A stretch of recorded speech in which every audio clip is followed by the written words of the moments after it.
Vigilance తో అయ్యేది లేదు, పోయేది లేదు. కాంగ్రెస్ బీఆర్ఎస్ పార్టీలు రెండు దొందేనని కిషన్ రెడ్డి విమర్శించారు.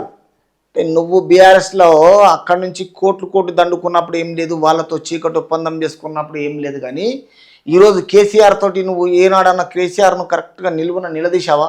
పోనీ ఏదన్నా ధర్నాలు చేసావా? ఏ రోజన్నా మాట్లాడావా? అందరు నిన్ను నెత్తిలో చేసి తొక్కేసావు. బండి సంజయ్ అన్న ఒక ఊపందుకునేటట్టుగా పార్టీని బలోపేతం చేసి యూత్లా భారతీయ జనతా పార్టీకి గొప్ప పేరు తెచ్చిండు. ఆయన పేరు తెచ్చిండు కాబట్టి ఆ 8 సీట్లు వచ్చాయి తప్ప నీ ముఖం చూస్తే ఎవడు ఓటుగానే రియల్గా చెప్పాలంటే. ఇవి మజ్లిస్ వంచన చేరి బుజ్జగింపు రాజకీయాలు చేస్తాయి. కాంగ్రెస్ కూడా అవినీతి పార్టీనని కాబట్టి బీఆర్ఎస్ కేసీఆర్ పై దర్యాప్తు చేసేందుకు కాంగ్రెస్ ప్రభుత్వానికి ధైర్యం లేదు.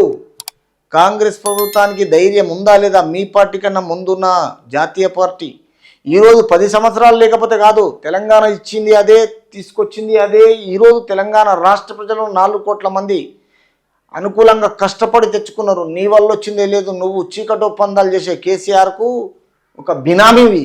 అందరికీ తెలిసి ఇక్కడ తెలంగాణ రాష్ట్రంలో కిషన్ రెడ్డి గారు.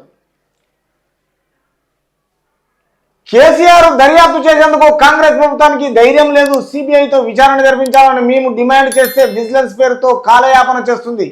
విజిలెన్స్తో అయ్యేది లేదు, పోయేది లేదు. గత బీఆర్ఎస్ ప్రభుత్వం కాంట్రాక్టర్లకు నిధులు ఇవ్వకుండా జిహెచ్ఎంసీ ముందు ధర్నా చేసే దుర్మార్గ స్థితికి తీసుకువస్తే కాంగ్రెస్ ప్రభుత్వం దాన్ని మరింత దిగజార్చనుంది.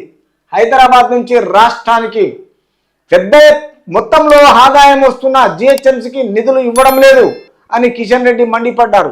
అక్కడ ఉన్న బీఆర్ఎస్ పార్టీ ఖజానా ఖాళీ చేసిపోయింది. ఏ జిహెచ్ఎంసీల ఖజానా ఉంది? నువ్వు ఎప్పుడు తొత్తుగా మారినవు కిషన్ రెడ్డి ఎవరికి? బీఆర్ఎస్కు. తర్వాత ఇప్పుడు కాంగ్రెస్ నిలదీస్తున్నావు. రెండే అంటావు, దొందే అంటావు. మరి నువ్వు కలుసుకొని